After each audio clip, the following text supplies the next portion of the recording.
बिस्मिल्लाहिर्रहमानिर्रहीम अस्सलाम वालेकुम। हम अपना सबसे ज़्यादा वक्त दो जगहों पर ज़ाय करते हैं, या फजूल या किसी चीज़ के इंतज़ार में, या किसी के इंतज़ार में, पेपरों के इंतज़ार में, टेस्ट के इंतज़ार में, डेट अनाउंस हो जाने के इंतज़ार में।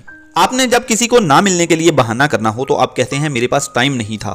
मिलने जानने वालों को, दोस्तों को, रिश्तेदारों को आप ये कह देते हैं कि मेरे पास टाइम नहीं था। आपने खुद को भी कभी ये कहा है कि मेरे पास वेस्ट करने के लिए टाइम नहीं है? टाइम वेस्ट हम घंटों के घंटे कर देते हैं। याद रखना, वक्त का सही वक्त पर इस्तेमाल ही आपको कामयाबी से हमकिनार करता है। जो पहली उम्र में मेहनत कर लेता है, अनथक मेहनत कर लेता है, वो अगली उम्र में आसानी में रहता है। जो एग्जाम और टेस्ट आने से पहले, डेट अनाउंस होने से पहले, मुकाबले से पहले तैयारी कर लेता है, उसको मौका पर और बाद में तंग नहीं होना पड़ता और शर्मिंदगी से बच जाता है। टाइम वेस्टिंग हैबिट्स के साथ आपके पास नो पेशेंस होना चाहिए, क्योंकि टाइम वेस्टिंग हैबिट्स असल में आपका टाइम वेस्ट नहीं करती, आपकी जिंदगी वेस्ट करती हैं, क्योंकि आपका टाइम आपकी जिंदगी ही तो है। सो जिंदगी बनाना चाहते हो तो टाइम ज़ाय ना करो।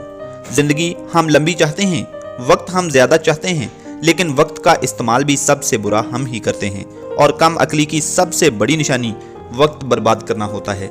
किसी ने बहुत खूब कहा था कि कदर तो वो होती है जो किसी की मौजूदगी में हो, जो किसी के बाद हो उसे पछतावा कहते हैं। सो आपके पास अब वक्त है, अब इसकी कदर करो, अब इसका बेहतरीन इस्तेमाल करो, वरना बाद में पछताना मत। उस पछतावे का कोई फायदा नहीं होगा, खुद ही समझ जाओ, वरना वक्त समझाएगा, और वक्त का समझाने का तरीका सख्त और कर्बनाक होता है। सो अब जो गुजर गया उसके अफसोस पे टाइम ज़ाय करने से बेहतर है जो मौजूद है, जो बाकी है, उसको अच्छे तरीके से इस्तेमाल करना शुरू कर दो। हम लोगों का मसला ये है कि ऊंचा उड़ना चाहते हैं और पर भी नहीं हिलाना चाहते। ऐसे तो नहीं उड़ा जाएगा मेरे दोस्त, ऐसे तो शाहीन भी मुर्गी के बराबर ही है, और तुम मुर्गियों की तरह नहीं बल्कि शाहीन की तरह जीने के लिए पैदा हुए हो। उठो, हिम्मत करो, परों की मट्टी झाड़ दो और मेहनत के लिए, उड़ने के लिए तैयार हो जाओ। तुम्हारी निगाह जमीन पर और उड़ान आसमान की बुलंदियों में होनी चाहिए।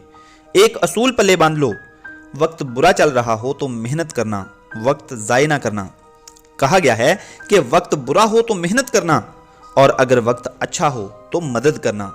बस ऐसे ही अपना वक्त गुजारना, इंशाल्लाह कामयाबी मुकद्दर ठहरेगी। और ये असूल भी याद रखना कि वक्त का सही वक्त पर इस्तेमाल ही आपको कामयाबी से हमकिनार करता है।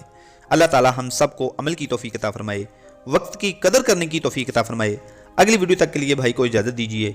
Wish you all the very best. अल्लाह हाफिज़।